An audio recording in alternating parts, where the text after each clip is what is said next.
ठरलो का नाही, हे सगळं आम्ही करतो आणि यात कशातच देव नसतो. ही आमची भक्ती राहते. देवानी कधीच तक्रार नाही केली, अमुकच कर तमुकच कर. पत्रम पुष्पम फलम तोयम यो मे भक्त्या प्रयच्छति तदहं भक्ति करुतम अश्नामि प्रयतात्मनः. पत्र पुष्प फल तोय यापैकी काहीही तुम्ही मला द्या, मी आवडीने सेवन करतो. हे ठामपणे भगवंत सांगतायत. पै भक्ती एकी मी जाणे, तेथे सान थोर न म्हणे. आम्ही भावाचे पाहुणे भलते या.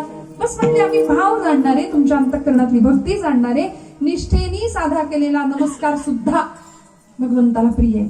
पण मी म्हटलं ना, आमच्या प्रपंचात देव सोडून सगळं असतं. देवाला कोणी नाही मागत, देवाकडून आम्ही सगळे मागतो. म्हणून आम्ही भक्त ठरत नाही, आम्ही भक्त ठरत नाही. त्या वाटेवर जर चालायचं असेल ना, तर भगवंताला भक्ती मागितली पाहिजे. भगवंताला एका दासाने, एका भक्ताने विचारलं, देवा तुझी भक्ती आणि तुझी माया याच्यामध्ये काय